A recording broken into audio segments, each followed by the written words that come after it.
Actually, akala ko sobrang sakit siya. Hindi pala. Trademark ko na tong hair na to. Imagine if I lose this, it's really gonna make me depressed. I've been to different clinics na rin in the past, but this is the first time I've experiencing na it's a total treatment. Tina-target natin from all sides.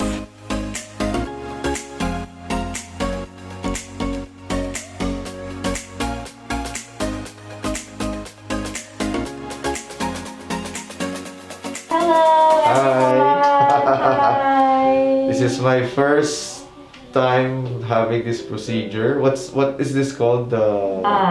This is what you call hair boost. Hair boost. Okay. Yeah, we want to boost the growth of this hair. Yeah, my rocker hair.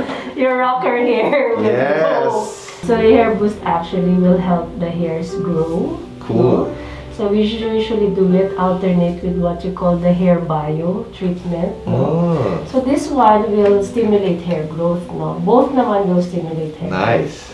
The hair bio naman, which we will do next week. No? These are the ones that help strengthen the hair, that will help give healthy production of the hair. It contains more of vitamins, it contains hyaluronic, it contains flavonoids, antioxidant, and so many other things, but minerals. We don't just want the hairs to grow, we want them to be healthy. Yes. Alright? Kasi when the hair grows and then hindi siya healthy, it will fall off easily. And we've seen talaga naman improvement in hair growth. In fact, some reported like after mga 3 sessions lang, no?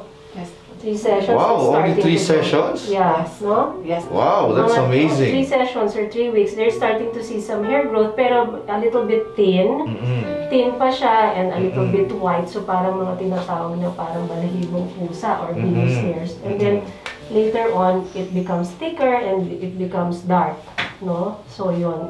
Together with that, we also give some supplements because it's important to really have healthy hairs. Kasi you need nutrition on the scalp for the hairs to grow. Alam mo yan, chef ka. Yes, Di ba? You know, that's really cool, Doctora, because you're not just addressing the problem outside, you're also addressing it from within. And basically, minsan, ang problem lang talaga is stress or nutrition, no? Like lacking nutrition, like this, the necessary vitamins for hair growth. Yes. No? Lalo na ngayon, pandemic, stress out. Outside stressors natin, sa labas, including the food and our lifestyle, hindi na makalaban yung ating body.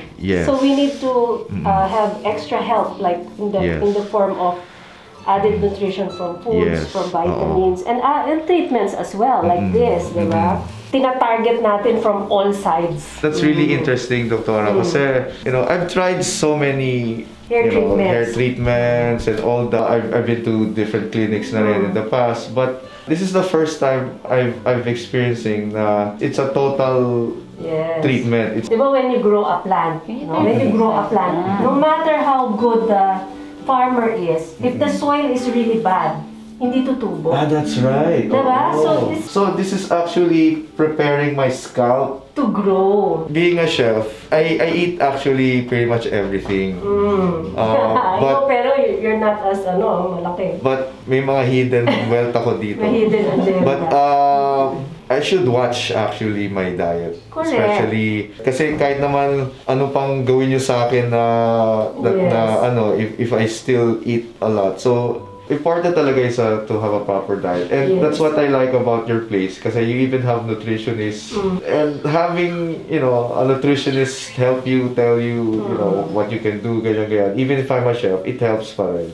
What more kung hindi nga ako marunong magluto, di ba?